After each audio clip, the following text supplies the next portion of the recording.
Starting your own business can be a very difficult task, especially when you're only 23 years old. Reporter Kyle Napier walks us through the ups, downs, and process of his older brother and Aquinas alumni Mitchell's newly introduced business, Napier Construction.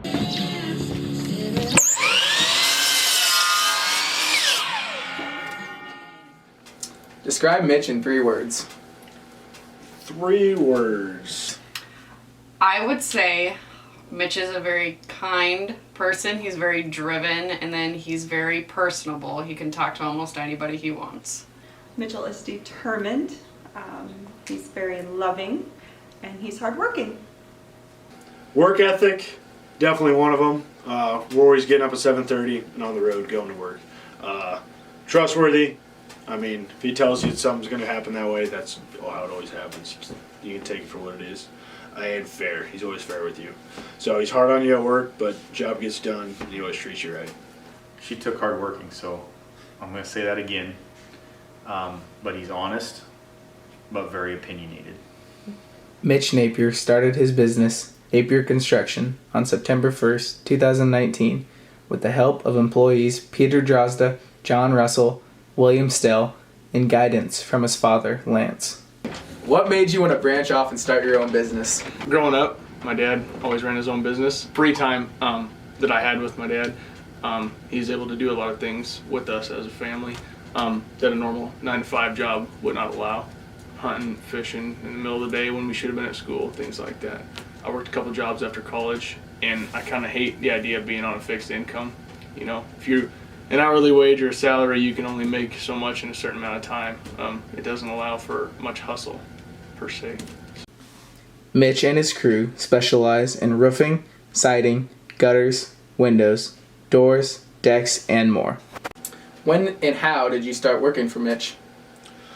So I got back from the military after 4 years. Didn't really have a job lined up, but I was going to college when I got back, so I'm going to Northeast Community College in Norfolk and get my utility line degree, and I needed a job. I was kind of looking around for a job, and he had a massive door to put in, and he didn't have anybody to help him put it in. And it was a pretty big door, so he needed somebody to help him.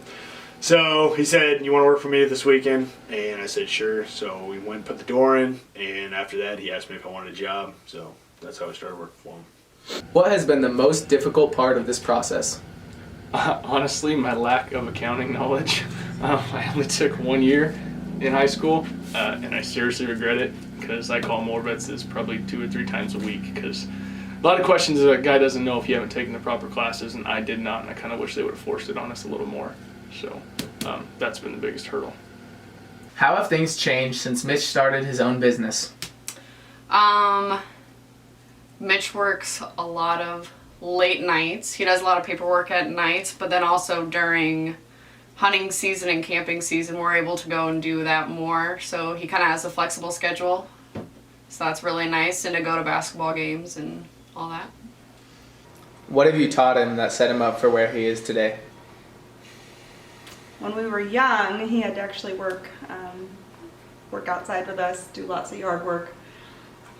That's how he was raised, that's how he grew up, was always being outside working, always doing something, being busy, and we kept him accountable when we were younger and able to do that. And when we were younger, for the most part, I was very particular about everything I did and the work I did, and so that rubbed off on him. So as far as working for the customers, I guess what I've taught him is just to do everything right the first time, and just there's only one way, and that's the right way, and I think that's what'll make him successfully at it. So.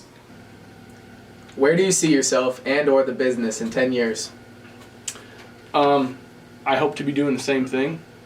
We have kind of a niche. We just do exterior finish work, windows, doors, siding, soffit, fascia, and gutters. And I hope to not have to branch out. I hope to be able to keep enough work around that we don't have to take on bigger projects or projects that are out of our realm, because it costs time and money to train guys to be able to do different things. Not that it's not fun to learn how to do different things, but you have somebody that's fluent in what they do, it makes no sense to train them for something else, and then try to tackle that as well. So What is your favorite part about running your own business? Probably again the free time, and honestly, after being your own boss for a while, it kind of, I can't think of ever going back. You're kind of on your own schedule, even if you try to set and say you're going to do 8 hours of work in a day, those hours are whatever 8 hours that you choose for them to be. If I got something I want to do in the morning, I can do that in the morning, take off work. We might put in some hours at night, but it gives a guy freedom to choose when he wants to do the work and be able to make things. Sporting events for family is a big one. Track meets are in the middle of the day, so guy can't make things like that, when you're on a set schedule job. So, have you learned anything since the startup of his business about construction or business that you didn't before? I have learned a lot of things about construction that I did not know. Learned the names of a lot of tools and just about the looks of a house, of what looks right and what doesn't look right. Just normal things that I would have not thought twice about before I met him. Do you have any pet peeves about Mitch? Pet peeves about Mitch. I suppose the biggest one is how when we're on the job site, he needs something out of the trailer.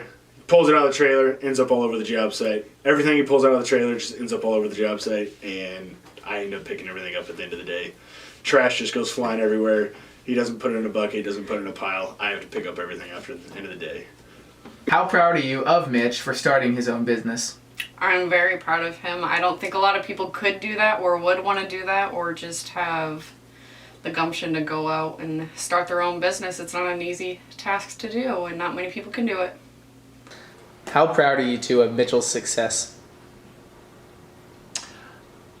Couldn't be prouder. Just glad that it's working for him and that he had the chance to do it. So. Yes, very proud of him. He's a go-getter. He's going to prove to be successful in whatever he does. Just very proud of the young man he's grown into. And did you have any thoughts about it not working out for him? Most definitely, yes. It's not just about knowing what you're doing and doing the job right. There's a ton of variables that go into actually making a profit. So yes, I did worry. I think we both definitely had our concerns with it. Anytime someone in a small town or a rural area tries to open a business, it's just a gamble. But I think Mitch has the know-how. I think he's got the reputation. I think he has the hardworking abilities, and I think he's going to do well. This has been Kyle Napier reporting for Monarch TV.